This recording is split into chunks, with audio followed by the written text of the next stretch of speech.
ध्यान से सुनो दोस्तों, हमारे जीवन में सारा खेल हमारे मन का है। जो इस मन के खेल को जान गया वो अपने जीवन में अपनी सोच से भी ज्यादा सफल हो जाएगा। तो इस मन के रहस्य को समझने के लिए प्राचीन काल में कई तरीके बताए गए थे। वो तरीके क्या थे, चलिए जानते हैं एक कहानी के माध्यम से। एक बार की बात है, एक अमीर आदमी एक बौद्ध भिक्षु के पास आता है और कहता है, मुनिवर, मैं अपनी नींद को लेकर बहुत परेशान हूँ। बहुत कोशिश करने के बाद भी मुझे देर रात तक नींद नहीं आती। सोने से पहले हजारों विचार मेरे माइंड में घूमते रहते हैं। जब सो भी जाता हूँ तो रात भर करवटें बदलता रहता हूँ। सुबह उठने पर भी थकावट और बेचैनी बनी रहती है। कृपया मेरी इस प्रॉब्लम का कोई समाधान बताइए। बौद्ध भिक्षु मुस्कुराते हुए कहते हैं, इसका उत्तर देने से पहले मैं तुम्हें गौतम बुद्ध की गहरी नींद के रहस्य से जुड़ी एक छोटी सी कहानी सुनाना चाहता हूँ। उस आदमी ने सिर हिलाया और कहा, जैसी आपकी इच्छा मुनिवर। भिक्षु कहने लगे, तथागत गौतम बुद्ध जब सोते थे तो पूरी रात एक ही अवस्था में रहते थे। कभी करवट नहीं बदलते थे। रात को जिस मुद्रा में लेटते थे सुबह तक उसी मुद्रा में रहते थे। गौतम बुद्ध का एक प्रिय शिष्य था आनंद। वह हमेशा बुद्ध के पास ही सोता था। उसे यह बात हमेशा हैरान करती थी कि गौतम बुद्ध पूरी रात बिना हिले डुले कैसे सो सकते हैं।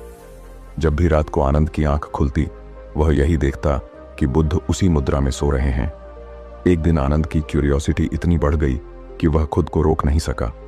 आधी रात को वह बुद्ध के पास गया और उन्हें जगा दिया। तथागत, आनंद बोला, कृपया क्षमा करें।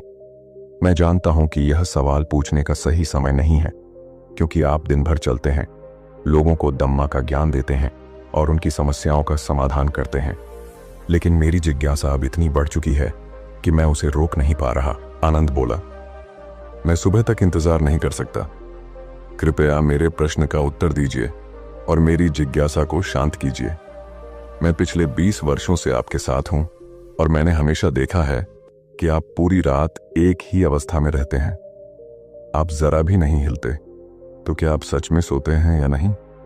गौतम बुद्ध आनंद की ओर मुस्कुराकर देखते हैं और कहते हैं, मैंने अपने लिए सोने की सही स्थिति खोज ली है। अब मुझे सोते समय हिलने डुलने की जरूरत नहीं पड़ती। मैं नींद की अवस्था में भी जागता रहता हूं। जबकि मेरा शरीर विश्राम करता है, मेरा कॉन्शियसनेस जागृत रहता है।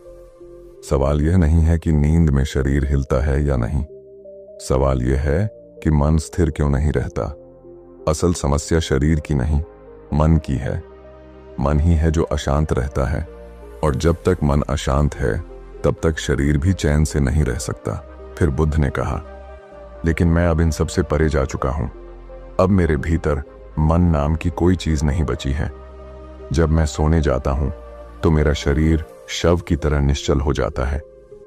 आनंद, क्या तुमने कभी किसी डेड बॉडी को करवट बदलते देखा है? गहरी नींद की अवस्था में भी दिमाग ही यह सब कर रहा होता है। लेकिन जब मन स्थिर और शांत हो जाता है तो शरीर अपने आप गहराई में विश्राम करने लगता है। तुम सो जाओ, लेकिन भीतर से जागे रहो। भीतर से सब कुछ महसूस करो। नींद के बाद भी तुम्हारी अवेयरनेस एक छोटे से दीपक की तरह निरंतर जलती रहनी चाहिए। कहानी समाप्त करने के बाद भिक्षु ने उस अमीर आदमी से कहा, एक एनलाइटेंड बीइंग न सिर्फ अपने शरीर को पूरी जागरूकता से देखता है, बल्कि अपने माइंड को भी देखता है। वह ऐसे ही नहीं सोता जैसे एक सामान्य व्यक्ति सोता है। जब एक सामान्य व्यक्ति सोता है तो वह पूरी तरह बेहोश हो जाता है। उसे यह भी नहीं पता चलता कि वह कब सो गया, इसलिए वह अपने ड्रीम्स भी नहीं चुन पाता। लेकिन जब एक बुद्ध व्यक्ति सोता है तो वह भीतर से होश में होता है। जिस तरह दिन में उसकी आंखें खुली होती हैं, वैसे ही नींद में भी उसकी अवेयरनेस जगी रहती है। इसीलिए कहा जाता है, एक बुद्धा कभी नहीं सोता। जब एक सामान्य व्यक्ति सो जाता है तो वह नहीं जानता कि वह कब सोया। लेकिन अगर तुम उस छोटे से क्षण को पकड़ सको जब नींद तुम्हारे करीब आ रही हो और तुम उसमें भी जागे रह सको, तो कुछ अद्भुत घटित होगा। वहीं से जागरूकता की यात्रा शुरू होती है। यह सुनकर वह व्यक्ति बोला, मुनिवर, मुझे इतनी गहरी आध्यात्मिक बातें समझ नहीं आती। कृपया मुझे आसान भाषा में समझाइए कि मुझे गहरी नींद क्यों नहीं आती। बौद्ध भिक्षु मुस्कुराए और बोले, तो सुनो। बौद्ध भिक्षु ने मुस्कुराते हुए कहा, गहरी नींद न आने के कई कारण होते हैं और इनमें से पहला कारण है बिस्तर का दुरुपयोग। देखो, बिस्तर का अर्थ है विश्राम का स्थान।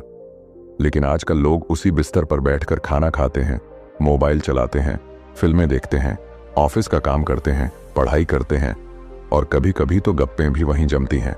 अब जब हमारा माइंड एक ही जगह को इतने सारे कार्यों से जोड़ देता है तो वह बिस्तर को विशुद्ध रूप से सोने की जगह के रूप में पहचान नहीं पाता। इसलिए जब तुम रात को सोने जाते हो तो मस्तिष्क भ्रमित होता है। उसे समझ नहीं आता कि अब सोने का समय है या कुछ और करने का। बौद्ध आश्रमों में भिक्षु सुबह उठते ही बिस्तर छोड़ देते हैं, फिर दिन भर दोबारा वहां नहीं जाते जब तक कि रात को सोने का समय न आ जाए। इससे उनका मस्तिष्क स्पष्ट रूप से जानता है कि बिस्तर केवल नींद के लिए है और कुछ नहीं। भिक्षु ने फिर कहा, दूसरा बड़ा कारण है सोने का कोई निश्चित समय न होना। आज के लोगों की सबसे बड़ी समस्या यही है कि न उनका सोने का कोई ठिकाना है, न उठने का, और न ही भोजन का कोई अनुशासन। वीकेंड आते ही लोग देर रात तक जागते हैं क्योंकि कल छुट्टी है।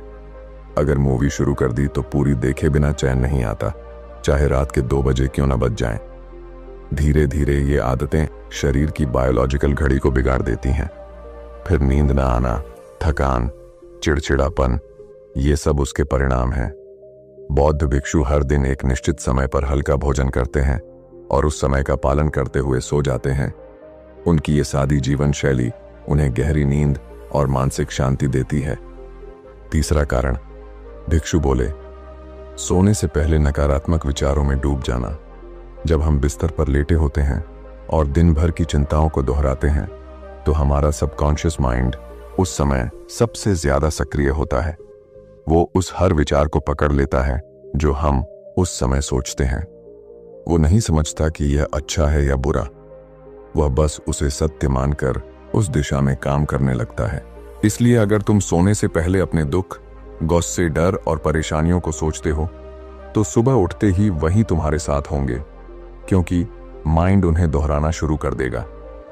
भिक्षु ने कहा, इसलिए हर रात सोने से पहले उन चीजों के बारे में सोचो जिन्हें तुम पाना चाहते हो, उन लोगों के बारे में सोचो जिन्हें तुम प्रेम करते हो, और उन सपनों के बारे में सोचो जो तुम अपने जीवन में साकार करना चाहते हो। रात की यह छोटी आदत तुम्हारी पूरी जिंदगी बदल सकती है। इसके बाद भिक्षु बोले, अब चौथा कारण सुनो, गलत तरीके से सोना। भारत में एक परंपरा रही है कि सिर उत्तर दिशा की ओर करके नहीं सोना चाहिए। क्यों? क्योंकि पृथ्वी का चुंबकीय प्रभाव हमारे शरीर पर असर डालता है। जब सिर उत्तर की ओर होता है तो रक्त का प्रवाह मस्तिष्क की ओर तेजी से बढ़ता है, जो बुजुर्गों या कमजोर शरीर वाले लोगों के लिए खतरनाक हो सकता है। मस्तिष्क की महीन नसों पर ज्यादा दबाव पड़ता है और सिर दर्द, बेचैनी या नींद की खराबी हो सकती है। और हाँ, लोग कैसे भी सो जाते हैं बिना ध्यान दिए कि रीढ़ की हड्डी सीधी है या नहीं। कई लोग पेट के बल या मुड़कर सोते हैं, जिससे शरीर को गहरा विश्राम नहीं मिल पाता। भिक्षु ने कहा, सोना भी एक कला है। जिस प्रकार ध्यान की एक विधि होती है, वैसे ही नींद भी एक अभ्यास है। अगर तुम सोने को साधना की तरह समझो तो नींद तुम्हारे भीतर चमत्कार कर सकती है। बौद्ध भिक्षु ने कहा, सोने की स्थिति का प्रभाव आपकी नींद की गहराई पर बहुत गहरा होता है। बहुत से लोग इस पर ध्यान ही नहीं देते कि वो किस अवस्था में सो रहे हैं, जबकि सही तरीका यह है या तो पीठ के बल सीधे लेटकर सोएं या फिर बाईं करवट लेकर। इससे शरीर के अंगों पर अनावश्यक दबाव नहीं पड़ता और सांस लेने में भी आसानी होती है। बहुत मोटे गद्दे का प्रयोग न करें, ऐसा करने से रीढ़ की हड्डी झुक जाती है, जिससे नींद बार बार टूटती है। और अगर तकिया बहुत मोटा हो तो गर्दन में तनाव आता है, जिससे सिर दर्द और बेचैनी की संभावना बढ़ जाती है। फिर भिक्षु बोले, अब सुनो, गहरी नींद में बाधा डालने वाला पांचवां कारण, भारी, वसायुक्त और देर से पचने वाले भोजन का सेवन। रात में जब हम ऐसे भोजन करते हैं जो शरीर को अधिक ऊर्जा खर्च करने पर मजबूर कर देते हैं, तो नींद की गुणवत्ता स्वतः ही गिरने लगती है। भोजन पचाने में शरीर व्यस्त रहता है और दिमाग विश्राम नहीं कर पाता। इसलिए कोशिश करो कि रात का खाना हल्का हो, जल्दी हो और नींद से कम 2 घंटे पहले हो, ताकि शरीर को समय मिले पाचन के लिए और आप चैन की नींद सो सकें। उस व्यक्ति ने जिज्ञासा से पूछा, मुनिवर, अब मैं ये तो समझ गया कि मुझे नींद क्यों नहीं आती, लेकिन कृपया मुझे कुछ सरल उपाय बताइए जिन्हें अपनाकर मैं गहरी और सुकून भरी नींद ले सकूं। बौद्ध भिक्षु ने शांत स्वर में कहा, मैं तुम्हें कुछ ऐसे उपाय बताता हूं जिन्हें तुम रात को सोने से पहले या सुबह उठने के बाद कर सकते हो। ये सभी उपाय तुम्हें नहीं करने हैं। इनमें से कोई 2 या 3 चुन लो जो तुम्हें सबसे ज्यादा सहज लगें। अगर ईमानदारी से अभ्यास करोगे तो न सिर्फ नींद सुधरेगी बल्कि जीवन में एक नई ऊर्जा आएगी। भिक्षु ने पहला उपाय बताया, रात को सोने से पहले गुनगुने पानी से स्नान कर लो। यह शरीर को शांत करता है और दिन भर की थकान को धो देता है। स्नान के बाद शरीर और मन दोनों हल्के हो जाते हैं और नींद भी जल्दी आती है। तुमने देखा होगा, नहाने के बाद व्यक्ति थोड़ा अधिक प्रसन्न और ताजा महसूस करता है, क्योंकि पानी हमारे शरीर का मूल तत्व है और उसमें शुद्धता होती है। दूसरा उपाय, अगर संभव हो तो अपने शयन कक्ष में रात को जैविक तेल में भीगी हुई रुई से बना दीपक जलाओ। यह न केवल वातावरण को शुद्ध करता है बल्कि मन में सकारात्मकता भर देता है। दीपक की लौ हमारी अंतर चेतना को भी जागृत करती है। तीसरा उपाय, सोने से पहले 1 गिलास पानी पिए, न ज्यादा ठंडा न ज्यादा गर्म। यह शरीर को भीतर से संतुलित करता है। चौथा उपाय, बिस्तर पर जाने से ठीक पहले कुछ पल ध्यान करो। कोई कठिन प्रक्रिया नहीं, बस आंखें बंद करो और अपनी सांसों को महसूस करो। शांत रहो और अपने मन में कृतज्ञता भर लो उन सभी चीजों के लिए जो तुम्हारे पास हैं। जैसे ही तुम कृतज्ञता के भाव में सोओगे, तुम्हारा मन नकारात्मकता से मुक्त हो जाएगा और तुम्हें वो शांति मिलेगी जिसकी तुम्हें लंबे समय से तलाश थी। दोस्तों, वीडियो में आगे बढ़ने से पहले एक छोटी सी बात, कृपया कमेंट में जरूर बताएं कि आप इस वीडियो को कहां से देख रहे हैं, ताकि हम आपको दिल से धन्यवाद दे सकें। और हां दोस्तों, इस बात का खास ध्यान रखें कि इस वीडियो को देखना नहीं, ध्यान से सुनना ज्यादा जरूरी है, क्योंकि समझ देखने से नहीं, सुनने और महसूस करने से आती है। तो कृपया अपना पूरा ध्यान इस कहानी पर केंद्रित करें। अब आइए बढ़ते हैं आज की प्रेरणादायक कहानी की ओर। बौद्ध भिक्षु बोले, रात को सोने से पहले एक और सरल परंतु गहरा अभ्यास करो। अपने दिन को याद करो, उन सभी कार्यों को जो तुमने अच्छे भाव से किए। अपने भीतर यह भाव जगाओ कि तुमने किसी के लिए कुछ किया, भले ही वह छोटा हो। फिर अपने अंतर्मन से कृतज्ञता प्रकट करो, अपने शरीर, जीवन और सांसों के लिए। और अंत में यह भी स्वीकार करो कि तुम नश्वर हो। यह जीवन एक दिन समाप्त होगा, शायद आज ही। जब तुम यह मानकर सोते हो कि यह जीवन क्षण भंगुर है, तो फिर छोटी छोटी बातों की चिंता करना व्यर्थ लगने लगता है। तब तुम्हारा मन गहराई से शांत होता है और नींद एक ध्यान बन जाती है। भिक्षु ने आगे कहा, सुबह जब तुम जागो तो सबसे पहले अपने दोनों हाथों को आपस में रगड़ो, फिर उन्हें अपनी आंखों पर रखो। यह शरीर को धीरे धीरे जगाता है और तुम्हारी ऊर्जा को केंद्रित करता है। फिर हमेशा दाएं करवट से उठो। यह शरीर की संरचना के अनुकूल होता है और प्राचीन यौगिक परंपरा में इसे शुभ माना गया है। रात को जल्दी सोने की आदत बनाओ। यदि तुम जल्दी सोओगे तो सुबह आसानी से उठ पाओगे और तुम्हारी नींद पूरी होगी। ये सब बातें साधारण लग सकती हैं, लेकिन इनका अभ्यास जीवन को असाधारण बना देता है। उस व्यक्ति ने बौद्ध भिक्षु की सीखों को ध्यान से सुना। उसकी आंखों में एक नई समझ की चमक आ चुकी थी। उसने विनम्रता से प्रणाम किया और भिक्षु का आभार व्यक्त किया, फिर शांति के साथ वहां से चला गया। और अब दूसरी कहानी की शुरुआत होती है। मन का खेल, जो समझ गया वह बदल गया। एक समय की बात है, बंगाल की खाड़ी के किनारे बसे एक शांत और हरे भरे गांव में भैरव नाम का एक युवा लड़का रहता था।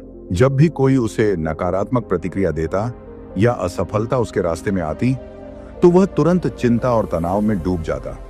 उसका विश्वास था कि यदि वह पर्याप्त प्रसिद्ध, सफलता और धन कमा ले तो उसे सच्ची खुशी मिल जाएगी। लेकिन जितना वह बाहरी चीजों के पीछे दौड़ता, उतना ही वह मानसिक रूप से थक जाता।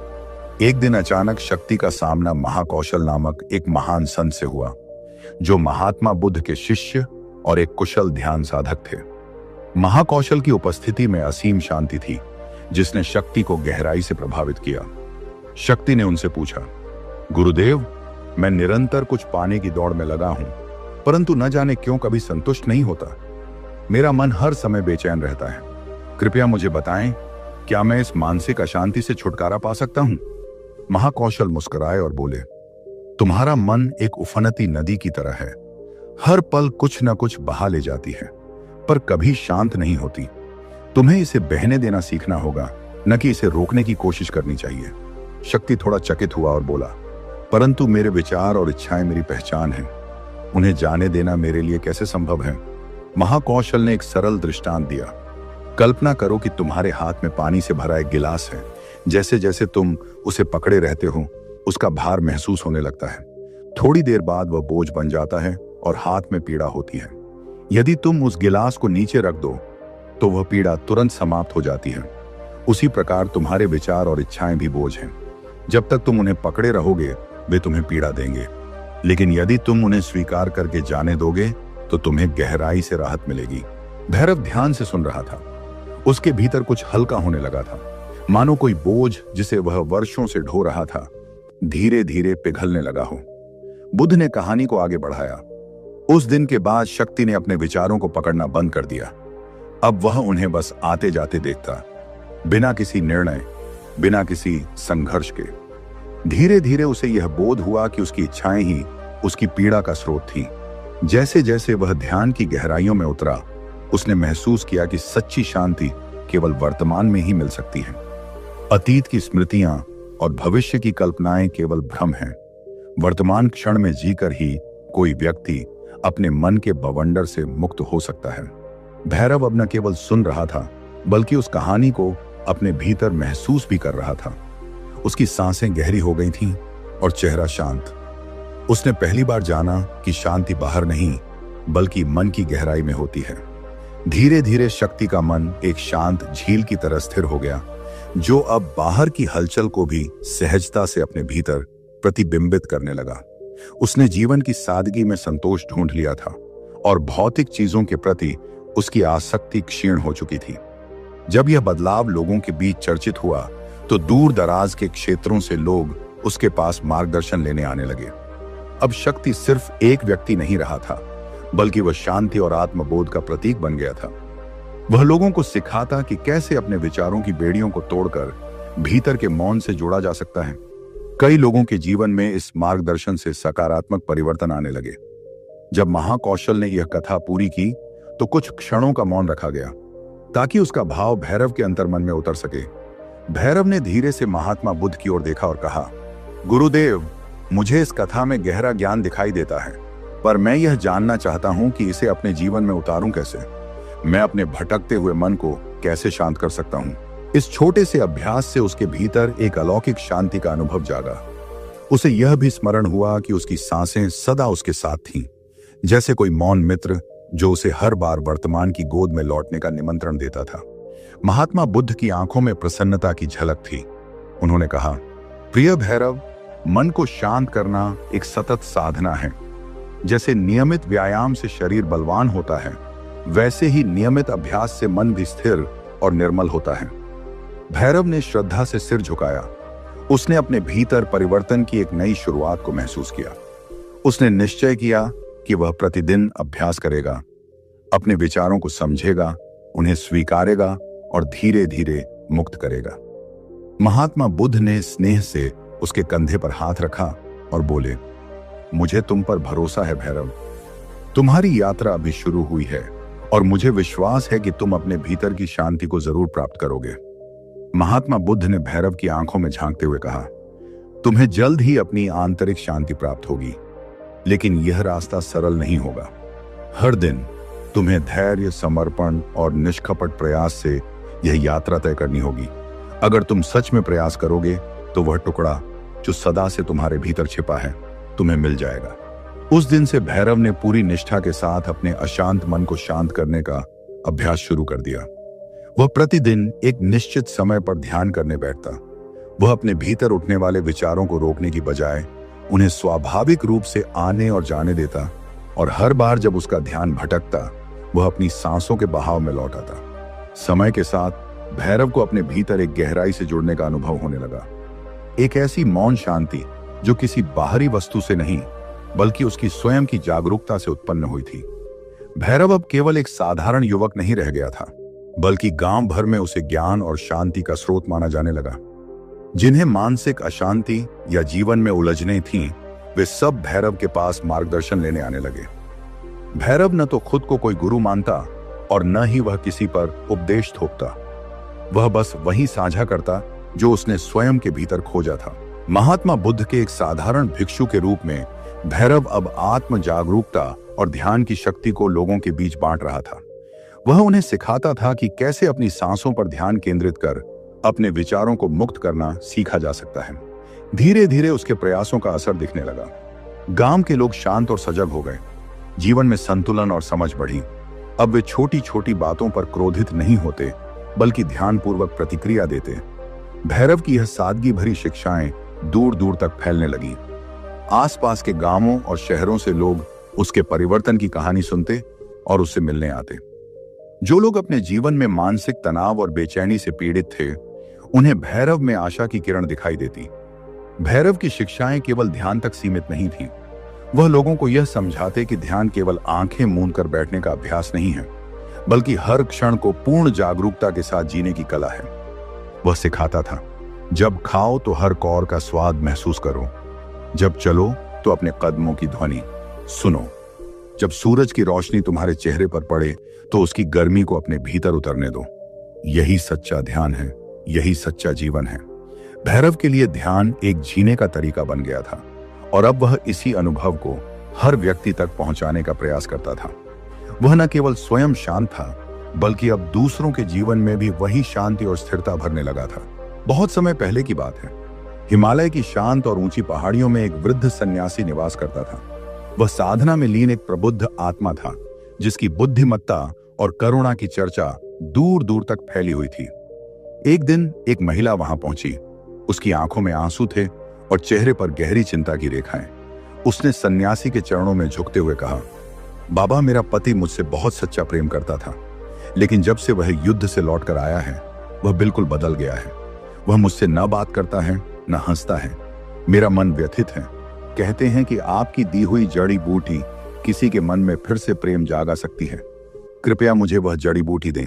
सन्यासी कुछ पल शांत रहा, फिर उसने गहरी सांस लेते हुए कहा, देवी, मैं तुम्हें वह जड़ी बूटी जरूर दूंगा, लेकिन उसे तैयार करने के लिए मुझे एक विशेष वस्तु चाहिए जो मेरे पास नहीं है। महिला उत्सुक होकर बोली, आप बताइए बाबा, आपको क्या चाहिए? मैं कुछ भी करके उसे लेकर आऊंगी। सन्यासी ने गंभीर स्वर में कहा, मुझे बाघ की मूंछ का एक बाल चाहिए।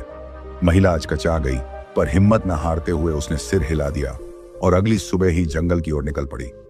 दिन भर की खोजबीन के बाद नदी किनारे एक बाघ उसे दिखाई दिया। बाघ ने जैसे ही उसे देखा, जोर से दहाड़ा। महिला डर के मारे उल्टे पांव लौट आई, लेकिन वह हार मानने वालों में नहीं थी। हर दिन वह वहां जाती, बाघ को दूर से देखती और फिर वापस लौट आती। धीरे धीरे वह बाघ के आसपास घास पर बैठने लगी। बाघ अब उसकी उपस्थिति पर ध्यान नहीं देता था। समय बीतता गया। महिला बाघ के लिए मांस लेकर जाती और चुपचाप दूर रखकर लौट आती। कुछ महीनों में बाघ उसे पहचानने लगा। अब वह उसे दहाड़ कर डराता नहीं था। एक दिन महिला ने बाघ के पास जाकर उसका सिर सहलाया और बाघ ने कोई प्रतिरोध नहीं किया। धीरे धीरे वह इतना साहसी हो गई कि उसने एक दिन बाघ की मूंछ से एक बाल सावधानी पूर्वक निकाल लिया। उसका चेहरा खुशी से चमक उठा। वह दौड़ती हुई सन्यासी के पास पहुंची और कहा, बाबा, देखिए, मैं बाघ की मूंछ का बाल ले आई हूं। अब आप मेरी जड़ी बूटी बना दीजिए। सन्यासी ने मुस्कुराते हुए वह बाल हाथ में लिया और तुरंत उसे पास जल रही अग्नि में फेंक दिया। महिला हैरान रह गई। उसने घबराते हुए कहा, बाबा, आपने क्या कर दिया? उस बाल को लाने में मैंने कितनी कठिनाइयां झेली हैं, कितनी मेहनत की है, और आपने उसे जला दिया। सन्यासी शांत स्वर में बोले, बेटी, अब तुम्हें किसी जड़ी बूटी की आवश्यकता नहीं है। जिस धैर्य, प्रेम और समर्पण से तुमने बाघ का विश्वास जीता, वही तुम्हारे पति के लिए भी उपयोग करो। तुम्हारे भीतर जो शक्ति है, वही असली जड़ी बूटी है। बहुत पहले की बात है। एक गांव में एक धोबी रहता था। उसका एक गधा था जो रोज भारी कपड़ों के गट्ठर ढोता था, लेकिन धोबी खुद कंजूस और कठोर स्वभाव का था। वह गधे को ना ढंग से खाना देता, ना चारा, बस रात को उसे खुला छोड़ देता ताकि वह जैसे तैसे अपना पेट भर सके। एक रात गधा बहुत थक कर जंगल की ओर भटक गया। वहीं उसकी मुलाकात एक चालाक गीदड़ से हुई। गीदड़ ने उसकी हालत देखी और पूछा, मित्र, तुम इतने दुर्बल क्यों हो? गधा बोला, दिन भर काम करता हूं, लेकिन खाने को कुछ नहीं मिलता। रात को अंधेरे में इधर उधर भटकना पड़ता है, पेट खाली ही रह जाता है। गीदड़ मुस्कुराया और बोला, तो समझो अब तुम्हारी मुश्किलें खत्म। पास में ही एक सब्जियों का बाग है जहां तरह तरह की ताजी सब्जियां उगती हैं। खीरा, ककड़ी, गाजर, मूली, बैंगन, सब कुछ। मैंने वहां एक गुप्त रास्ता बना रखा है। चलो, आज रात मैं तुम्हें वहां ले चलता हूं। गधा खुशी से उसके साथ चल पड़ा। बाग में घुसते ही गधे ने महीनों के बाद जी भरकर ताजी सब्जियां खाईं। उसका मन प्रसन्न हो गया। सुबह होने से पहले वे वापस लौट गए, गीदड़ जंगल की ओर और गधा अपने मालिक के पास। अब यह हर रात का सिलसिला बन गया। दोनों एक तय जगह मिलते, बाग में घुसते, पेट भर खाते और लौट जाते। कुछ ही हफ्तों में गधे की सेहत में चमत्कारी बदलाव आ गया। उसकी कमर सीधी हो गई, बाल चमकने लगे और चाल में आत्मविश्वास आ गया। एक रात बाग में भरपेट सब्जी खाने के बाद गधा बहुत प्रसन्न हुआ। उसने आंखें बंद की, सिर उठाया और कान फड़फड़ाते हुए बोला, मित्र गीदड़, मेरा दिल गाने को कर रहा है। सोच रहा हूं कि ढेंचू राग में कुछ सुना दूं। गीदड़ घबरा गया। उसने तुरंत कहा, नहीं नहीं गधे भाई, ये मत करो। हम चोरी छुपे यहां आ रहे हैं। अगर तुम गाने लगे तो चौकीदार जाग जाएगा और मुसीबत आ जाएगी।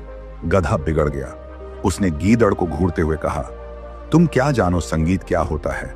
तुम तो जंगली जीव हो। हमारा राग तो शुद्ध और गूढ़ होता है, मूर्खों की समझ से परे। गीदड़ ने हाथ जोड़ लिए। मैं मूर्ख सही, लेकिन एक मित्र के नाते कहता हूं, मत गाओ, वरना पछताना पड़ेगा। गधा फिर भी नहीं माना। बोला, तू देखना, मेरा गायन सुनकर बाग के मालिक खुद मेरे गले में फूलों की माला डालने आएगा। गधा जान गया कि अब यह नहीं मानेगा। उसने चतुराई से कहा, भाई तुम सच में महान गायक हो। मैं तुम्हारे लिए माला लेने जा रहा हूं। तुम मेरे जाते ही 10 मिनट बाद गाना शुरू करना। इतना कहकर गधा चुपचाप जंगल की ओर खिसक गया। गधा गर्व में फूलता हुआ तय समय पर ढेंचू राग में झूम झूम कर गाने लगा। उसकी आवाज सुनकर बाग के चौकीदार चौंक गए। वे लाठी लेकर उस दिशा में दौड़े। जैसे ही उन्हें गधा नजर आया, एक ने कहा, वही है ये दुष्ट जो रोज हमारी सब्जियां चरता है। और फिर क्या था, सब चौकीदार उस पर टूट पड़े। डंडों की बौछार से बेचारा गधा वहीं अधमरा होकर गिर पड़ा। वीडियो टॉपिक: इस प्रेरणादायक वीडियो में हम यह समझने की कोशिश करेंगे कि हमारा दिमाग कैसे सोचता है, कैसे भ्रम पैदा करता है और कैसे आत्म जागरूकता व सही सोच के जरिए जीवन को पूरी तरह बदला जा सकता है। यह कहानी आपको आत्म विकास, शांति और मानसिक नियंत्रण की ओर ले जाएगी। डर, चिंता और घबराहट। इंसान के सबसे बड़े दुश्मन डर, चिंता और घबराहट, ये तीनों इंसान के सबसे बड़े दुश्मन हैं। ये वो बेड़ियां हैं जो हमें आगे बढ़ने से रोकती हैं, हमारे सपनों को तोड़ देती हैं और हमारी काबिलियत पर सवाल खड़ा कर देती हैं। लेकिन याद रखना, fear is just an illusion. चिंता केवल एक आदत है और घबराहट तो बस एक पल का एहसास है। अगर तुम इन्हें अपनी जिंदगी से निकाल फेंको तो तुम्हारे सामने कोई भी दीवार ज्यादा देर तक खड़ी नहीं रह सकती। सोचो, जब एक बच्चा चलना सीखता है तो वो गिरने से नहीं डरता, वो बार बार उठता है, फिर से कोशिश करता है। अगर वो भी डर जाता तो क्या आज कोई इंसान चल पाता? जिंदगी भी कुछ ऐसी ही है, गिरना, उठना और फिर से चलना। जो डर को हराकर आगे बढ़ता है वही जीतता है। इसलिए डर को अपना दुश्मन मत बनने दो, उसे अपनी ताकत बनाओ। गिरना जिंदगी का हिस्सा है, बिल्कुल सामान्य, लेकिन घबराना नहीं।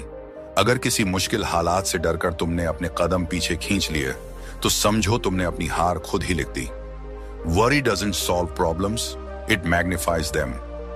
क्या कभी तुमने सोचा है कि जिन बातों को लेकर हम घबराते हैं उनमें से 90% बातें तो होती ही नहीं। हमारा दिमाग नकारात्मक सोच को बढ़ा चढ़ाकर पेश करता है और हम उसी भ्रम में उलझ जाते हैं। लेकिन अगर तुम खुद पर विश्वास रखो, थोड़ा ठहरो, खुद को संभालो और ठान लो कि मैं हर स्थिति का सामना करूंगा, तो यकीन मानो कोई भी डर तुम्हें हरा नहीं सकता। कभी अपने आप से एक सवाल पूछो, आखिर डरता कौन है? वही जो खुद को कमजोर समझता है। लेकिन तुम कमजोर नहीं हो, तुम एक वॉरियर हो, एक योद्धा। तुम्हारे अंदर अपार शक्ति है जिसका अंदाजा शायद तुम्हें खुद भी नहीं। दुनिया में जितने भी लोग आज सक्सेसफुल हैं उन्होंने भी डर को महसूस किया है, लेकिन उन्होंने उसे अपने ऊपर हावी नहीं होने दिया। उन्होंने डर को देखा, समझा और फिर उसे पीछे छोड़ दिया। और तुम भी ऐसा कर सकते हो। तुम भी अपने डर को मिटा सकते हो। तो आज से, अभी से अपने डर को पहचानो, उसे चुनौती दो और जोर से कहो, मैं अपने डर से मजबूत हूं। चिंता को बाहर फेंक दो, घबराहट को अलविदा कह दो और अपने आप से कहो, मैं अजय हूं, मैं अडिग हूं, मैं अपने सपनों को पूरा करने के लिए इस दुनिया में आया हूं।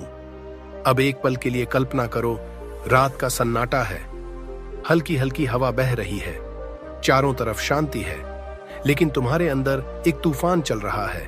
आंखें बंद करने की कोशिश कर रहे हो, पर दिमाग सोचों से भरा पड़ा है। अब जरा खुद से पूछो, क्या तुम्हें भी बिना वजह घबराहट होती है? क्या छोटी छोटी बातें भी तुम्हें चिंता में डाल देती हैं? रिमेंबर, तुम्हारे सपने तुम्हारी घबराहट से कहीं ज्यादा बड़े हैं और तुम्हारी हिम्मत तुम्हारे हर डर से कहीं ज्यादा ताकतवर है। तो चलो दोस्तों, आज हम सीखते हैं डर को हराने के 3 पावरफुल टेक्निक्स और खुद को बनाते हैं एक बेहतर इंसान। क्योंकि यह कोई साधारण मोटिवेशनल वीडियो नहीं है, यह तुम्हारे भीतर छिपी ताकत को जगाने वाली कहानी है। यहां आप जानेंगे कुछ ऐसे साइकोलॉजिकल ट्रिक्स, बुद्ध और महान विचारकों के सिद्धांत और रियल लाइफ एग्जाम्पल्स जो आपकी सोच और जीने का तरीका हमेशा के लिए बदल सकते हैं। अगर आप सच में एक नई शुरुआत करना चाहते हैं, अपनी घबराहट को हमेशा के लिए मिटाना चाहते हैं और अपनी जिंदगी में एक नया आत्मविश्वास लाना चाहते हैं, तो इस वीडियो को अंत तक जरूर देखिए, क्योंकि बदलाव की शुरुआत यहीं से होगी। कभी सोचा है क्यों हमें इतना डर लगता है? क्यों छोटी छोटी बातें हमें बेचैन कर देती हैं? क्यों ऐसा लगता है जैसे सब कुछ हाथ से निकलता जा रहा है? रात के उस गहरे सन्नाटे को महसूस किया है आपने, जब सारी दुनिया सो रही होती है, लेकिन आपका दिमाग एक अंतहीन युद्ध लड़ रहा होता है। भविष्य की चिंता, असफलता का डर, लोगों की बातें, समाज की उम्मीदें, ये सब एक साथ हमें जकड़ लेते हैं। धड़कन तेज हो जाती है, सांसें भारी हो जाती हैं, हाथ पैर सुन्न पड़ जाते हैं और दिमाग एक ही सवाल दोहराता है, क्या मैं कभी इस डर से बाहर आ पाऊंगा? लेकिन आज, हाँ, आज जिंदगी बदल सकती है। आज हम सीखेंगे डर, चिंता और घबराहट को खत्म करने का सबसे आसान और असरदार तरीका। आज आप जानेंगे कि कैसे आप अपने दिमाग को कंट्रोल करें, बजाय इसके कि दिमाग आपको कंट्रोल करे। कभी ऐसा महसूस हुआ है जैसे जिंदगी आपकी मुट्ठी से रेत की तरह फिसल रही हो? जैसे आप कुछ करना चाहते हो, लेकिन डर ने आपके पैरों में जंजीरें डाल रखी हों? जैसे आप दुनिया को दिखाते हो कि मैं ठीक हूं, लेकिन अंदर ही अंदर आप पूरी तरह टूट चुके हों? डर, चिंता और घबराहट, अगर मैं असफल हो गया तो? अगर लोग मुझे जज करेंगे? अगर मैं अकेला रह गया तो? हमें लगता है कि ये डर हमें सुरक्षित रखेंगे, लेकिन सच तो ये है, ये ही हमारी सबसे बड़ी दुश्मन बन चुके हैं। ये डर हमें रोकते हैं, हमें पीछे खींचते हैं और हमारी सोच को जकड़ लेते हैं।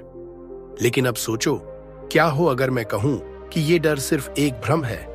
क्या हो अगर मैं कहूं कि आप अपनी चिंता और घबराहट पर पूरा कंट्रोल पा सकते हैं? क्या हो अगर मैं कहूं कि आप अपनी जिंदगी के सबसे बड़े हीरो खुद बन सकते हैं? रात के 2 बजे हैं, दुनिया चैन की नींद सो रही है, लेकिन मेरा दिल धड़क रहा है जैसे कोई दौड़ लगी हो। दिमाग में तूफान है, कल क्या होगा? अगर कुछ गलत हो गया तो? अगर मैं फेल हो गया तो? कभी कभी लगता है ये डर कभी खत्म नहीं होगा। ये चिंता, ये घबराहट जैसे जिंदगी का हिस्सा बन गए हों। लेकिन फिर स्क्रीन पर एक शांत जंगल दिखाई देता है, एक पुराना मंदिर, हवा की धीमी सरसराहट और वहां ध्यान में बैठे हैं लॉर्ड बुद्ध। बैकग्राउंड म्यूजिक एकदम शांत हो जाती है। बुद्ध ने कहा था, डर तुम्हारे दिमाग का खेल है, जब तुम इसे पहचान लेते हो तब यह तुम्हारा कुछ नहीं बिगाड़ सकता। अब बहुत हुआ, अब डर तुम्हें नहीं चलाएगा, अब तुम डर को चलाओगे। अब चिंता तुम्हें रोक नहीं पाएगी, अब तुम चिंता को खत्म करोगे। अब घबराहट तुम्हारी कमजोरी नहीं बनेगी, बल्कि वो तुम्हारी सबसे बड़ी ताकत बन जाएगी। रात के 3 बजे हैं, नींद अब भी आंखों से कोसों दूर है, दिमाग में सवालों की कतार है। क्या मैं अच्छा कर पाऊंगा? अगर मैं फेल हो गया तो लोग क्या कहेंगे? लेकिन अब मैं समझ चुका हूं, ये डर मेरा दुश्मन नहीं, मेरी परीक्षा है। बुद्ध ने कहा था, डर तुम्हारे अंदर ही जन्म लेता है, और जहां जन्म है वहां अंत भी निश्चित है। और वहीं डर खत्म भी हो सकता है, उसे बस पहचानने की जरूरत है। अब बहुत हो गया। अब तुम डर को जीतोगे, बल्कि अब तुम अपने जीवन को खुद संभालोगे। अब घबराहट तुम्हारी कमजोरी नहीं, तुम्हारी सबसे बड़ी ताकत बनेगी। एक अंधेरे कमरे की कल्पना करो जहां बस घड़ी की टिक टिक सुनाई दे रही है। एक इंसान बिस्तर पर लेटा है, आंखें छत पर टिकी हुई, खुली हुई, सांसें तेज, दिल की धड़कनें बेकाबू, चेहरा चिंता और डर से भरा हुआ। कभी सोचा है आखिर ये डर है क्या? क्यों ये हमें काबू कर लेता है? क्यों ये इतनी ताकतवर चीज बन जाती है कि हम खुद को रोक ही नहीं पाते? रात के 3 बजे जब पूरी दुनिया गहरी नींद में डूबी होती है, कई लोग अपने बिस्तर पर लेटे हुए बस एक चीज से लड़ रहे होते हैं, खुद अपने ही डर से। अगर मैं असफल हो गया तो? अगर लोग मेरा मजाक उड़ाने लगे तो? अगर मेरी पूरी मेहनत बर्बाद हो गई तो? ये विचार, ये कल्पनाएं धीरे धीरे इतने विशाल हो जाते हैं कि हमारी पूरी सोच पर हावी हो जाते हैं। हम आगे बढ़ना चाहते हैं, लेकिन डर हमें पीछे खींच लेता है। हम कुछ नया करना चाहते हैं, लेकिन डर धीरे से कहता है रुक जा, क्या पता कुछ गलत हो जाए। पर असली सवाल यह है, क्या इस डर से हमेशा के लिए छुटकारा पाया जा सकता है? हाँ, बिल्कुल। आज इस कहानी में हम जानेंगे 3 ऐसे पावरफुल तरीके जो न सिर्फ आपके डर को खत्म करेंगे, बल्कि आपको एक ऐसा इंसान बना देंगे जिसे कोई भी चुनौती हिला नहीं सकती। ये सिर्फ मोटिवेशन नहीं है, ये एक प्रैक्टिकल साइकोलॉजिकल गाइड है, कैसे आप डर को जीत सकते हैं। अब सीन बदलता है। एक स्टेज है, सैकड़ों लोग बैठे हैं सामने। एक लड़का स्टेज के पीछे खड़ा है, उसके हाथ कांप रहे हैं, गला सूख रहा है। उसके अंदर एक ही सवाल घूम रहा है, अगर मैं कुछ गलत बोल गया तो?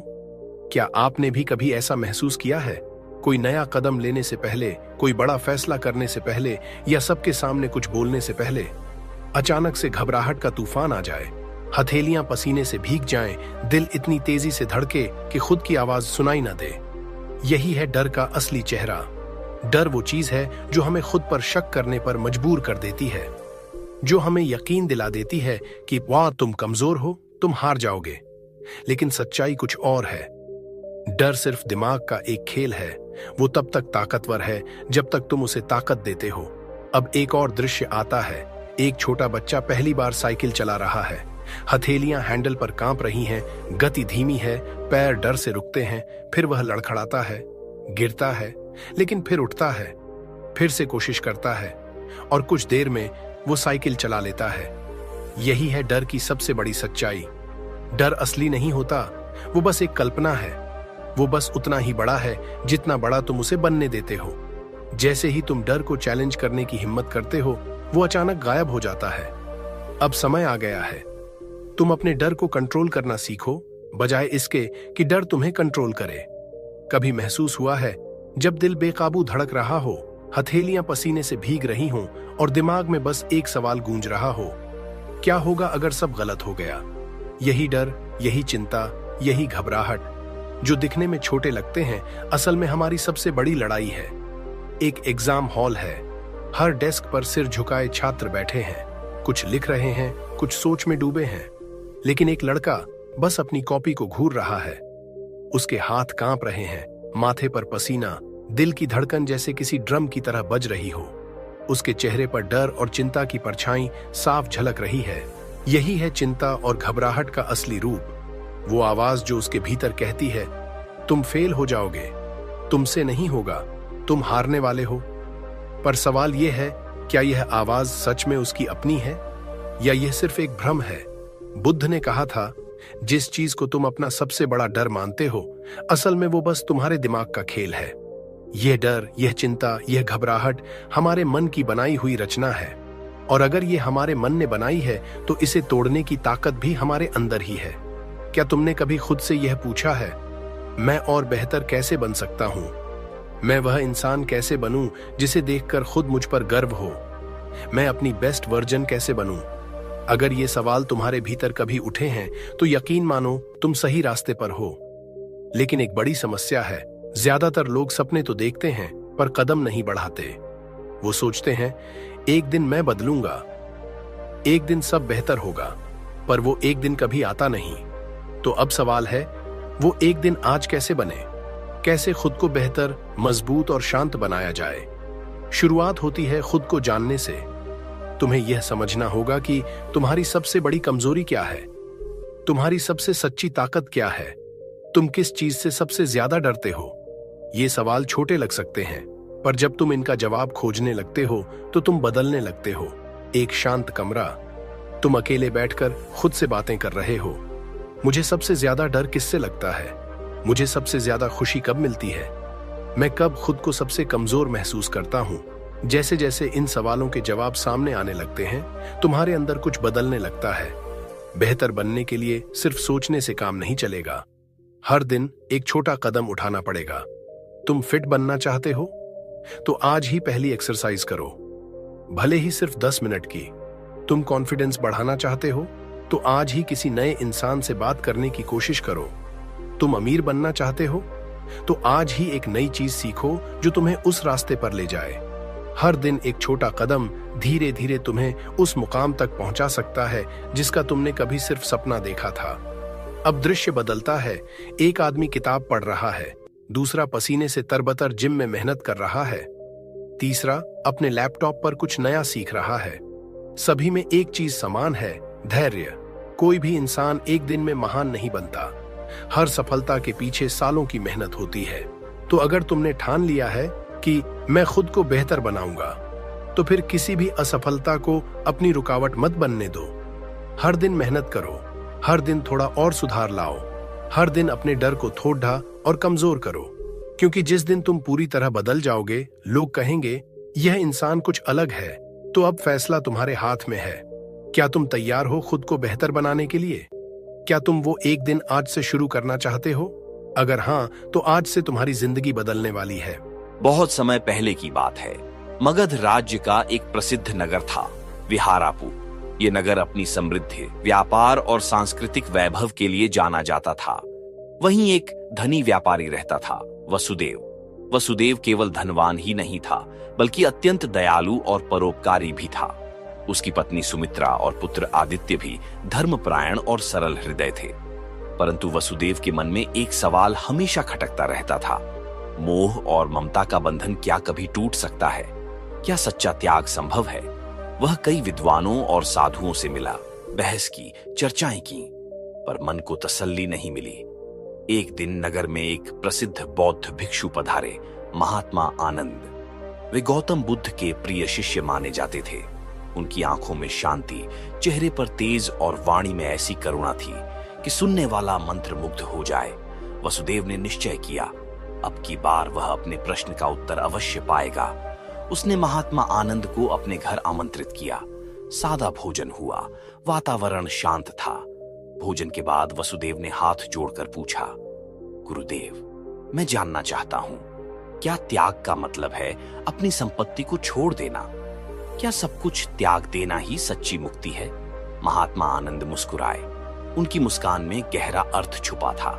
उन्होंने धीरे से कहा, वसुदेव, त्याग का अर्थ केवल बाहरी चीजों को छोड़ना नहीं है। सच्चा त्याग वह है जब तुम मन से छोड़ते हो, जब तुम किसी चीज को पकड़कर नहीं रखते, जब तुम परिणामों से बंधे नहीं रहते, तब तुमने वास्तव में त्याग किया है।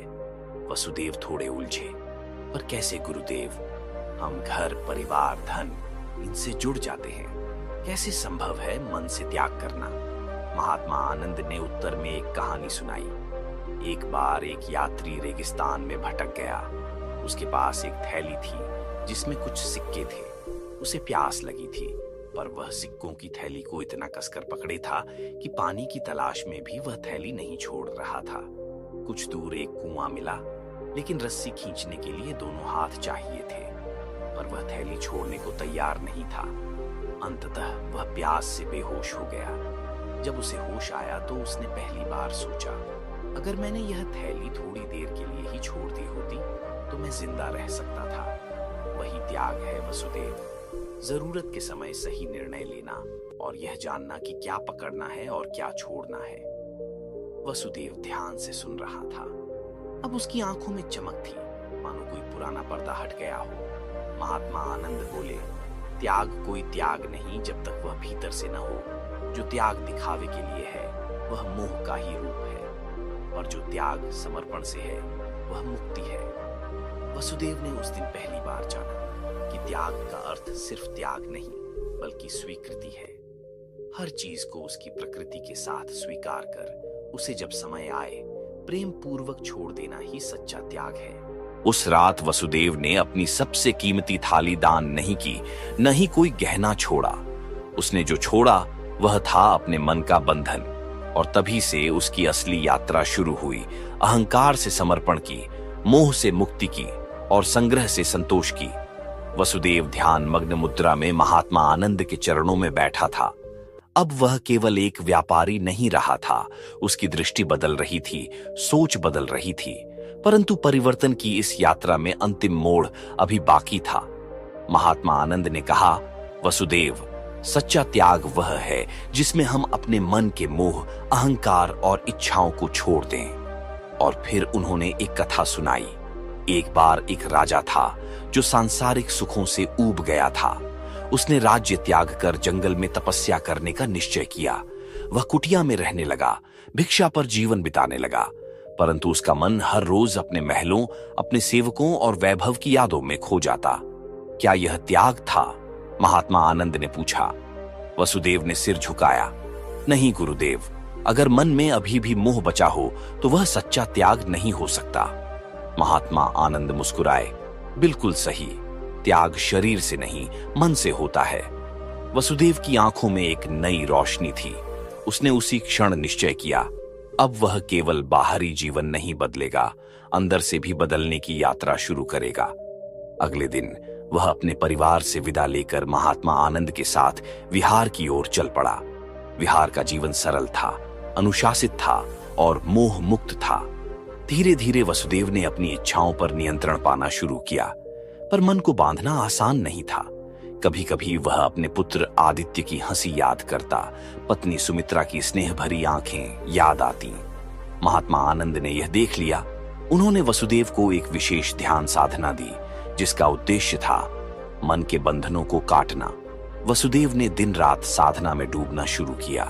वह देखता, हर स्मृति, हर विचार सिर्फ एक तरंग है जो आएगी और चली जाएगी। धीरे धीरे उसके भीतर एक गहराई बनने लगी। परंतु एक दिन एक नई परीक्षा सामने आई। विहार में एक नया भिक्षु आया, विनम्र, बुद्धिमान और अनुशासित। महात्मा आनंद का ध्यान अब उस पर केंद्रित होने लगा। वसुदेव के भीतर ईर्ष्या ने सिर उठाया। एक अदृश्य आवाज आई, क्या अब मैं महत्वहीन हो गया हूं?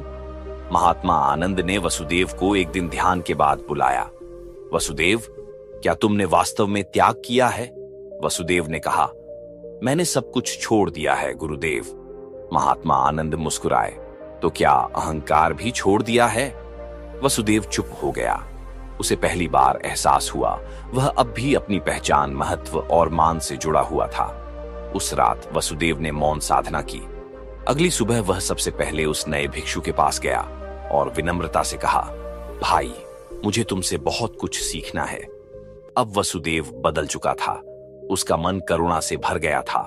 वह अब केवल अपने उद्धार की चिंता नहीं करता था, बल्कि दूसरों की सेवा, उनकी भलाई उसका उद्देश्य बन गई थी।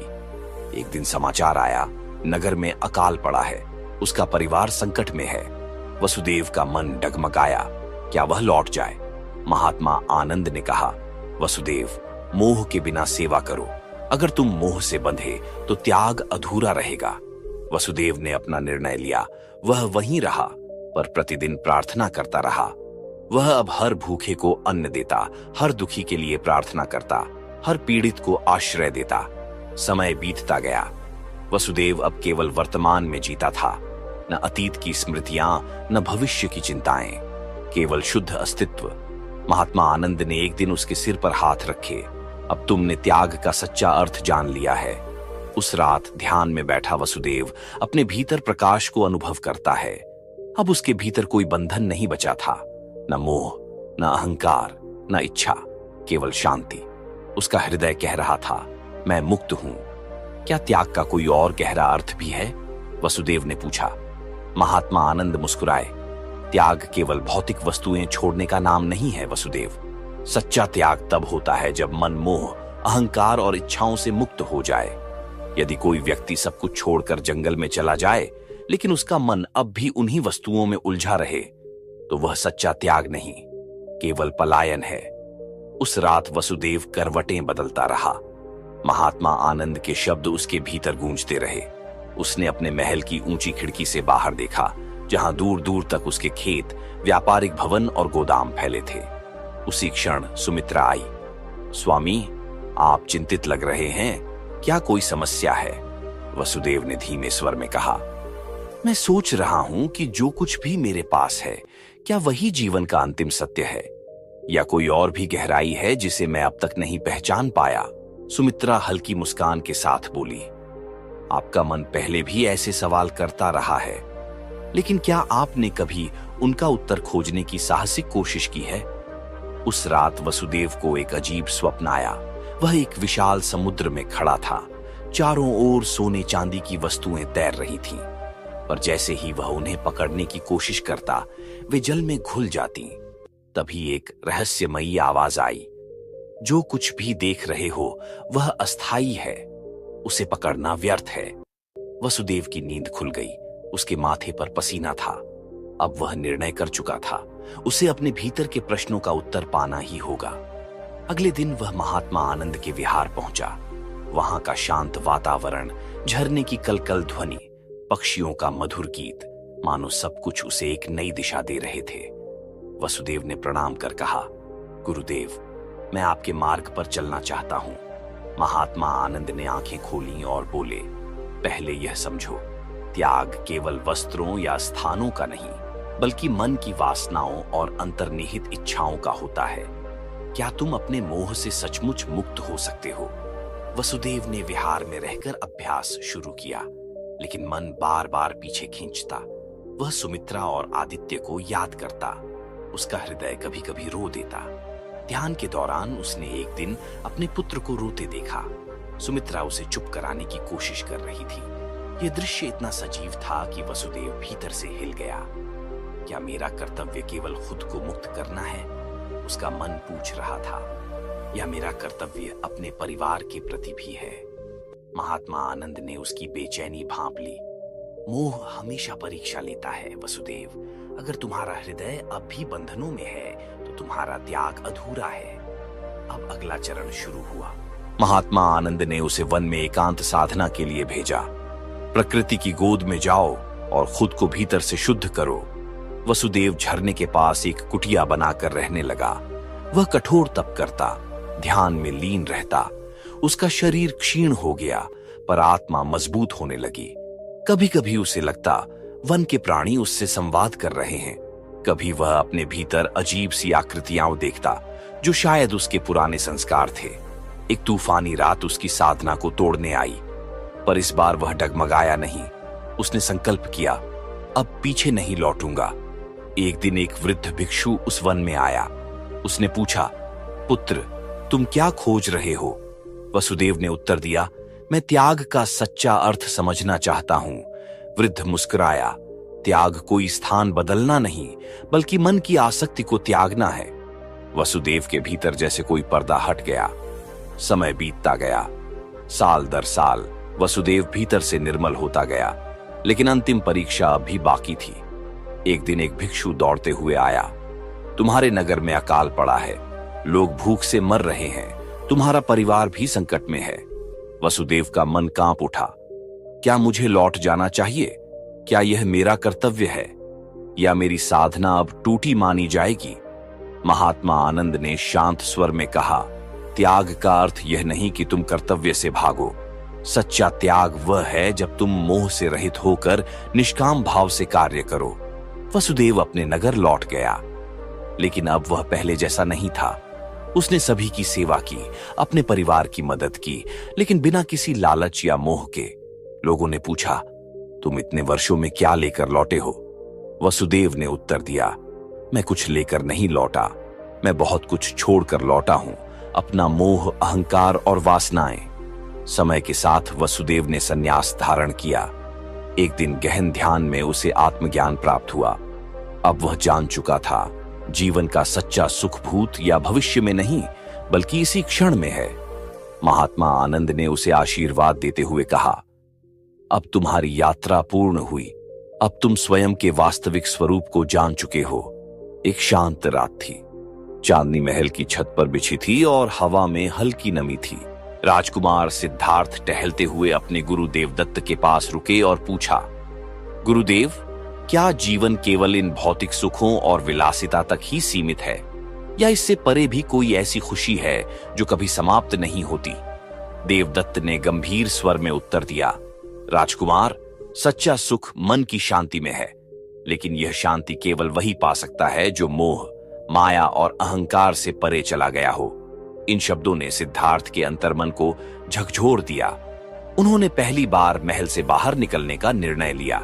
साथ में थे उनके सारथी चंद्रक। नगर भ्रमण के दौरान सिद्धार्थ ने जीवन के वे रूप देखे जो उनके महल की दीवारों से छुपे हुए थे। एक वृद्ध जो चल भी नहीं पा रहा था, एक रोगी जो पीड़ा में कराह रहा था, और एक शव यात्रा जिसमें रोते बिलखते लोग मृत्यु के सामने नतमस्तक थे। यह दृश्य देखकर सिद्धार्थ के भीतर कुछ टूट गया। क्या जीवन का अंत बस इतना ही है? उन्होंने चंद्रका से पूछा। तभी उन्होंने एक शांत चित्त भिक्षु को देखा। उसके चेहरे पर एक दिव्य तेज था, जैसे उसने संसार के दुखों से कोई गहरा सबक लिया हो। यह कौन है? सिद्धार्थ ने पूछा। चंद्रक ने कहा, यह एक सन्यासी है जिसने सांसारिक बंधनों को छोड़ दिया है और अब सत्य की खोज में है। रात को सिद्धार्थ सो नहीं सके। उनके मन में प्रश्नों का सागर उमड़ पड़ा था।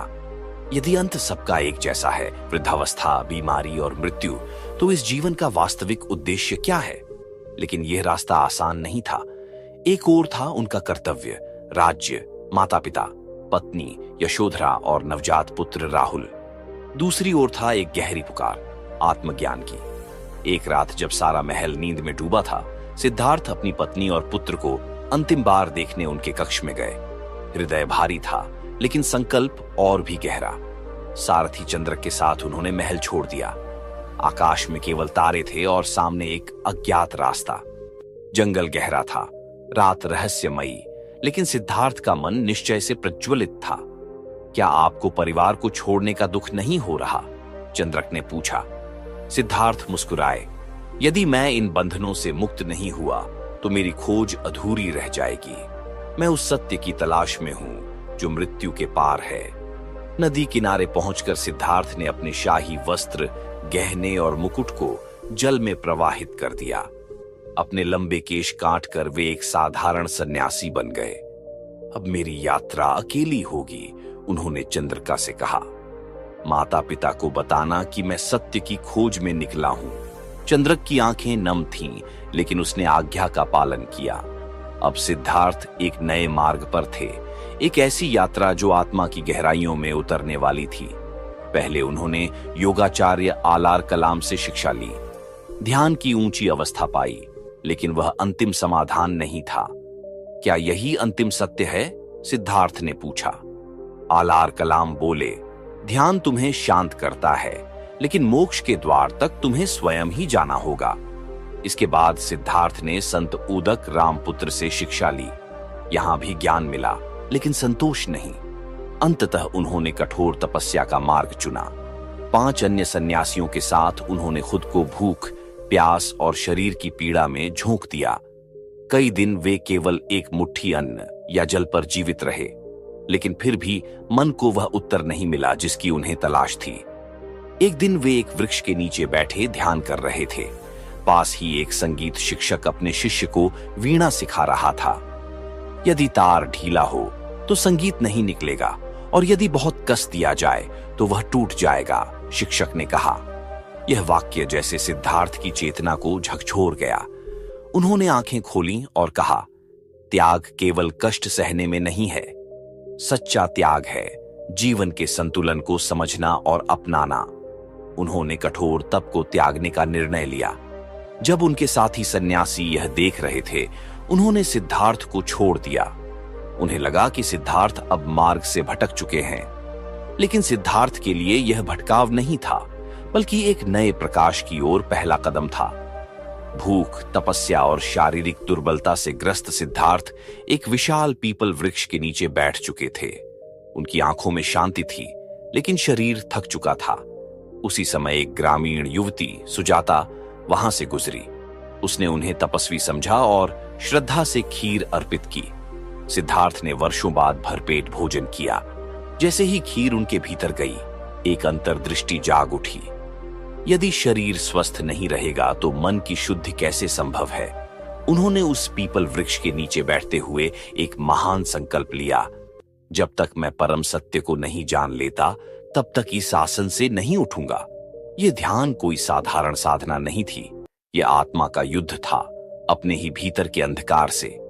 रात गहराती गई और उसी के साथ एक और गहराई से संघर्ष शुरू हुआ।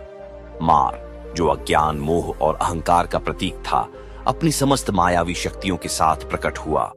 उसने सिद्धार्थ को विचलित करने के हर उपाय किए। कभी सुंदर अप्सराओं को भेजा, कभी विकराल राक्षसों की छाया डाली और कभी उनके मन में संदेह का बीज बोया। लेकिन सिद्धार्थ स्थिर थे, अडोल, निर्विकार। आखिरी प्रयास में मार ने कहा, यह स्थान तुम्हारा नहीं है, तुम इस ज्ञान के योग्य नहीं, उठो, वापस लौट जाओ। सिद्धार्थ ने शांत स्वर में उत्तर दिया, मैं इस धरती को साक्षी मानकर सत्य की खोज कर रहा हूं। उन्होंने अपना हाथ धरती पर रखा। कहा जाता है, उस क्षण पृथ्वी ने गड़गड़ाकर उत्तर दिया, जैसे वह स्वयं सिद्धार्थ की गवाही दे रही हो। मार हार गया और उसी क्षण सिद्धार्थ के भीतर क्रोध, मोह, वासना और लोभ की अंतिम लपट बुझ गई। मन पूर्णतः शांत हो गया। ब्रह्म मुहूर्त में जब आकाश में हल्का प्रकाश फैलने लगा, सिद्धार्थ को आत्मज्ञान प्राप्त हुआ। वे अब केवल सिद्धार्थ नहीं थे, वे बन चुके थे बुद्ध, प्रबुद्ध आत्मा। उन्होंने आंखें खोलीं और संसार का गूढ़ रहस्य स्पष्ट देखा। उन्होंने जाना कि जन्म और मृत्यु का चक्र केवल अज्ञान के कारण चलता है। यदि कोई अज्ञान, तृष्णा और मोह को त्याग दे तो वह इस चक्र से मुक्त हो सकता है। उन्हें 4 आर्य सत्य का बोध हुआ। व्हाट? दुख का अस्तित्व है, जीवन में दुख अवश्यंभावी है। दो, दुख का कारण है, यह तृष्णा और मोह से उत्पन्न होता है। 3, दुख का अंत संभव है, तृष्णा का त्याग कर दुख का अंत हो सकता है। 4, दुख से मुक्ति का मार्ग है, अष्टांगिक मार्ग का अनुसरण कर मोक्ष प्राप्त होता है। यह दिव्य ज्ञान अब उनके भीतर था। लेकिन उन्होंने स्वयं से पूछा, क्या संसार इस सत्य को समझने के लिए तैयार है? वे मौन रहे, चिंतन में डूबे। उसी समय ब्रह्मा प्रकट हुए और उन्होंने बुद्ध से आग्रह किया, हे बुद्ध, यह ज्ञान केवल तुम्हारा नहीं है, इसे संसार के कल्याण के लिए साझा करो। बुद्ध ने स्वीकृति दी और फिर वे सारनाथ गए, जहां उनके पूर्व साथी 5 सन्यासी अब भी ध्यान में लीन थे। वहीं उन्होंने अपना पहला उपदेश दिया। यह था धर्म चक्र प्रवर्तन, धर्म का पहला पहिया। धीरे धीरे यह ज्ञान पूरे भारत में फैलने लगा। गांव गांव, नगर नगर बुद्ध ने स्वयं जाकर लोगों को अज्ञान, द्वेष और मोह से मुक्त होने का मार्ग बताया। उनका उद्देश्य था दुख से रहित, करुणा से भरा संसार। वर्ष बीतते गए, बुद्ध की आयु ढलने लगी। एक दिन वे कुशीनगर के समीप एक वन में पहुंचे। वहां उन्होंने अपने शिष्यों को बुलाया और कहा, अब समय आ गया है, मैं अपने अंतिम विश्राम के लिए तैयार हूं। परंतु ध्यान रखना, जो उत्पन्न होता है वह नष्ट भी होता है। सत्य को जानो, उसे जियो, यही मार्ग है। शिष्य अश्रुपूरित आंखों से उन्हें देख रहे थे, लेकिन बुद्ध शांत थे, स्थिर। उन्होंने अंतिम वचन कहे, मेरा शरीर नश्वर था, पर मेरी शिक्षा अमर है, जीवित रखना। इसके बाद वे ध्यान में लीन हो गए और पूर्ण निर्वाण को प्राप्त कर लिया। उनका शरीर मिट गया, लेकिन उनकी चेतना अमर हो गई। बुद्ध की विदाई कोई मृत्यु नहीं थी, वह था एक युग का अंत और चेतना का नव प्रारंभ। आज भी उनके शब्द हमें यही सिखाते हैं, त्याग का अर्थ केवल वस्तुओं से नहीं, बल्कि अपने भीतर के अज्ञान, मोह और अहंकार से मुक्ति पाना है। यही है उनकी अंतिम विदाई की सबसे सच्ची सीख। अब चलिए दोस्तों, आज हम एक ऐसे रहस्य की बात करने जा रहे हैं जिसे जानकर तुम अपने भाग्य को बदल सकते हो। दिन भर की थकान के बाद भी तुम्हारा दिमाग पूरी तरह शांत नहीं होता, बल्कि यही वह पल होता है जब तुम्हारा अवचेतन मन सबसे ज्यादा सक्रिय होता है। लेकिन क्या तुमने कभी सोचा है, अगर इसी वक्त तुम अपने अवचेतन मन को सही बात कहो तो तुम्हारी पूरी जिंदगी बदल सकती है। हाँ, तुमने बिल्कुल सही सुना। तुम्हारे सपने, तुम्हारा भविष्य, तुम्हारी किस्मत सभी इसी पल में प्रोग्राम किए जा सकते हैं। लेकिन एक बात ध्यान रखो, अवचेतन मन हर किसी की बात नहीं सुनता। यह केवल उनकी बात मानता है जो इसे सही शब्दों और सही इरादे से निर्देश देते हैं। अगर तुमने गलत शब्द चुने तो यही अवचेतन मन तुम्हारे खिलाफ काम कर सकता है। इसलिए जो आज मैं तुम्हें बताने वाला हूं वह कोई जादू नहीं, बल्कि एक विज्ञान है। वैज्ञानिक भी मानते हैं कि सोने से ठीक पहले का समय हमारे अवचेतन मन को प्रोग्राम करने का सबसे प्रभावी क्षण होता है, क्योंकि जैसे ही चेतन मन शांति में जाता है, अवचेतन मन अपने पूर्ण नियंत्रण में आ जाता है। और यही कारण है कि सोने से पहले कहे गए शब्द हमारे भीतर गहराई तक उतर जाते हैं। ये हमारे विचारों, भावनाओं, यहां तक कि हमारे भाग्य को भी बदल सकते हैं। अब सवाल उठता है, तुम्हें सोने से पहले क्या कहना चाहिए? वो कौन से वाक्य हैं जो तुम्हारे अवचेतन मन को दिशा दे सकते हैं? और वो कौन सी गलतियां हैं जो तुम्हें हर हाल में टालनी चाहिए? मैं तुम्हें बताने वाला हूं 5 ऐसे वाक्य जो अगर तुम हर रात दोहराओ तो तुम्हारी दुनिया बदल सकती है। लेकिन रुक जाओ, इससे पहले कि मैं वो वाक्य बताऊं, तुम्हें एक अत्यंत जरूरी बात समझनी होगी। यह बात इतनी महत्वपूर्ण है कि अगर तुम इसे न समझे तो चाहे तुम कितनी भी कोशिश करो, तुम्हारा अवचेतन मन तुम्हारी कोई बात नहीं मानेगा। तो सोचो, क्या तुम सच में बदलना चाहते हो? क्या तुम वह सब पाना चाहते हो जो अब तक तुम्हें असंभव लगता था? अगर हां, तो इस वीडियो को अभी बंद मत करना, क्योंकि आगे जो मैं बताने वाला हूं वह तुम्हारी सोच से भी ज्यादा शक्तिशाली है। ये वो रहस्य है जिसे सदियों से सबसे सफल, सबसे समृद्ध और प्रभावशाली लोग जानते आए हैं, लेकिन आम लोगों तक यह कभी पहुंचने नहीं दिया गया। क्यों? क्योंकि अगर हर कोई इसे जान जाए तो कोई भी असफल नहीं रहेगा, कोई भी दुखी नहीं रहेगा। लेकिन अब मैं यह रहस्य तुम्हारे साथ साझा करने वाला हूं। पर याद रखो, सिर्फ जानना काफी नहीं, करना जरूरी है। असल बदलाव तब आएगा जब तुम इसे हर रात अपने अवचेतन मन में डालना शुरू करोगे। और जब तुम इसे सही तरीके से कर लोगे तो खुद को देखकर चौंक जाओगे, क्योंकि तब तुम सोचोगे, क्या सच में यह सब मेरे साथ हो रहा है? अब इससे पहले कि मैं उन 5 वाक्यों का खुलासा करूं, तुम्हें यह समझना जरूरी है कि अवचेतन मन एक सेवक की तरह काम करता है, लेकिन मालिक कौन होगा यह तुम तय करोगे। अगर तुम इसे दिशा नहीं दोगे तो यह तुम्हें दिशा देना शुरू कर देगा। और यही गलती ज्यादातर लोग करते हैं। वो अपने अवचेतन मन को बिना कोई आदेश दिए छोड़ देते हैं और फिर हैरान होते हैं कि उनकी जिंदगी बेकाबू क्यों हो रही है। लेकिन अब तुम ऐसा नहीं करोगे, क्योंकि अब तुम्हारे पास वो चाबी है जो ताले भी खोल सकती है और बंद भी।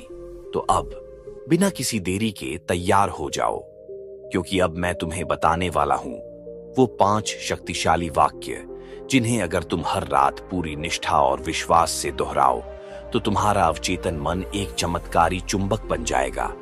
लेकिन एक चेतावनी है, इन्हें कभी हल्के में मत लेना। ये केवल शब्द नहीं है, ये तुम्हारी सोच, तुम्हारी ऊर्जा और तुम्हारी नियति को बदलने की शक्ति है। साथ व्यवहार वैसा ही करना जैसा एक योद्धा अपने अस्त्र के साथ करता है, आदर से, सावधानी से और पूर्ण विश्वास के साथ। अब तुम तैयार हो। अगला भाग तुम्हारे जीवन की दिशा तय कर सकता है।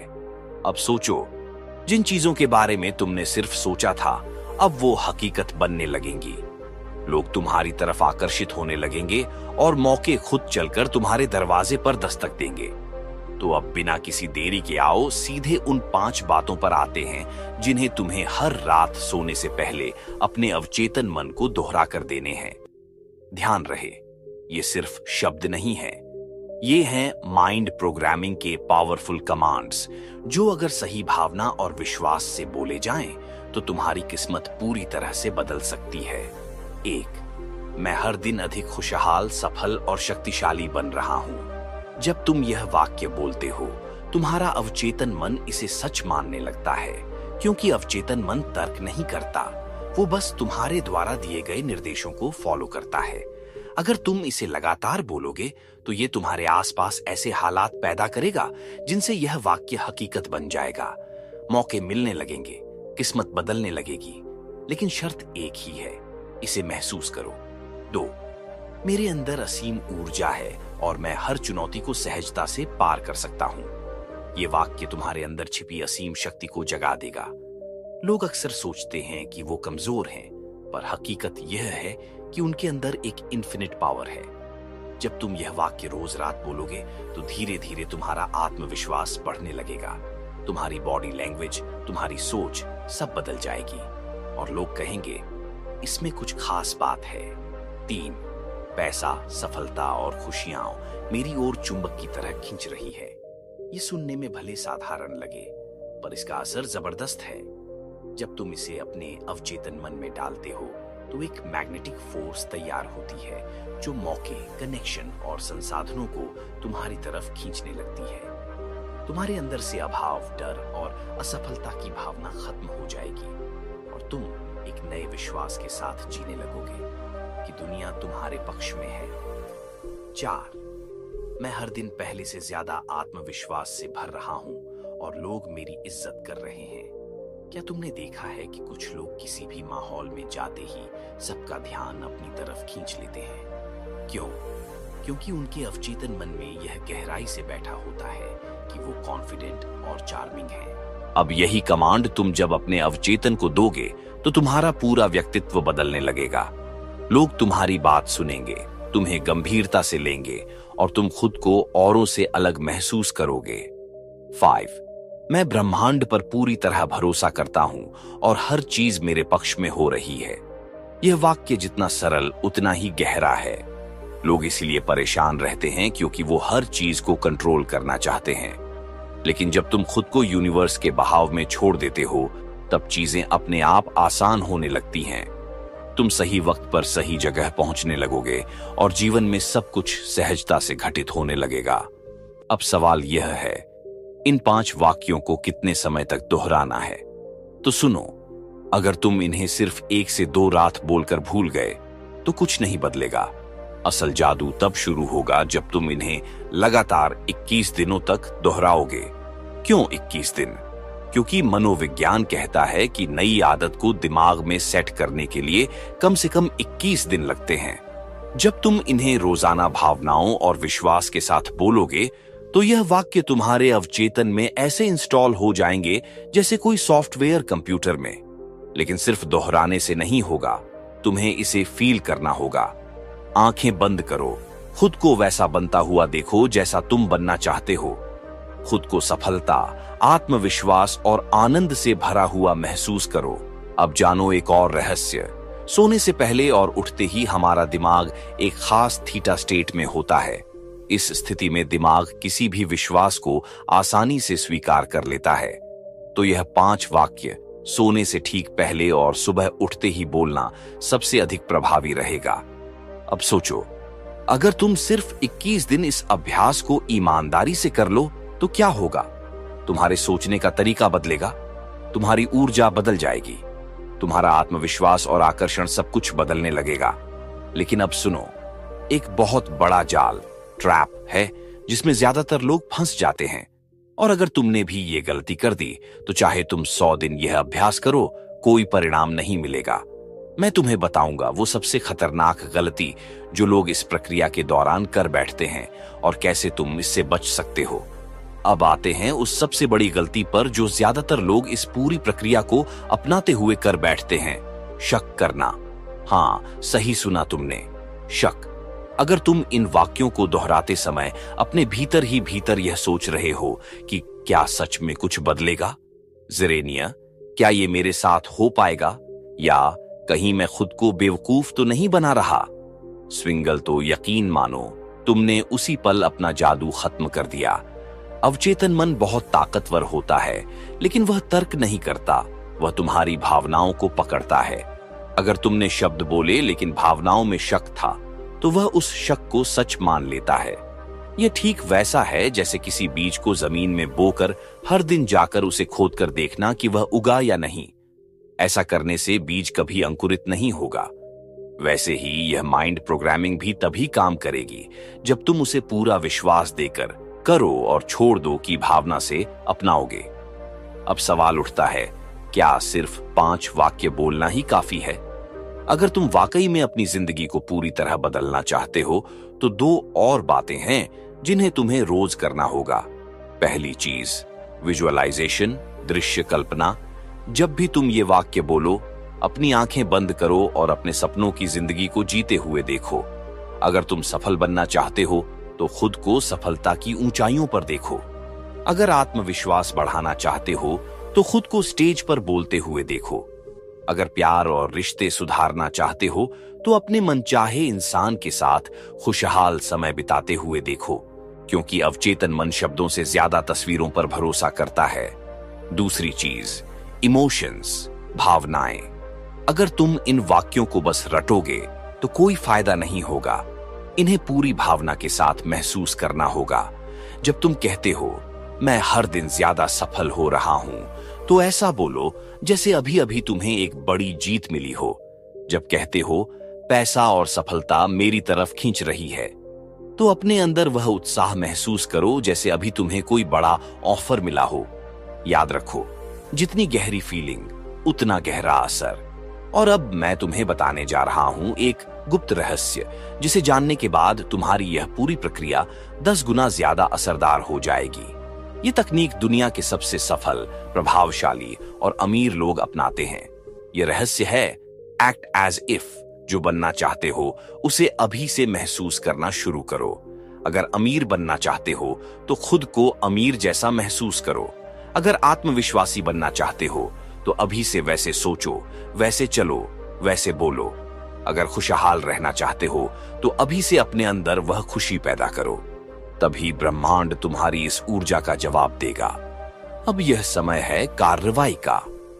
ये वीडियो देखकर आगे न बढ़ जाओ, अभी से एक्शन लो। इन 5 वाक्यों को अभी कहीं लिख लो, अपने कमरे में, मोबाइल में, नोटबुक में, जहां भी तुम रोज देख सको। और आज रात से ही इन्हें दोहराना शुरू कर दो, पूरे विश्वास, भावना और कल्पना के साथ। और अगर यह वीडियो तुम्हें थोड़ा भी प्रेरणा, शांति या नया नजरिया दे पाया हो तो इसे लाइक जरूर करो। कमेंट में बताओ कि तुम्हें सबसे ज्यादा कौन सी बात छू गई, और इस रहस्य को दूसरों तक पहुंचाने के लिए शेयर करना मत भूलना। और हां, ऐसे और गहरे रहस्य जानने के लिए चैनल को सब्सक्राइब कर लो और बेल आइकन दबा दो, क्योंकि अगला वीडियो तुम्हारे जीवन को और भी ज्यादा रोशनी से भर देगा। याद रखो, तुम्हारा अवचेतन मन ही तुम्हारी किस्मत की चाबी है। अब यह तुम्हारे हाथ में है कि तुम इसे कैसे इस्तेमाल करते हो। मिलते हैं अगले वीडियो में। तब तक के लिए अपने सपनों को जिंदा रखो और अपने भीतर की शक्ति को पहचानो।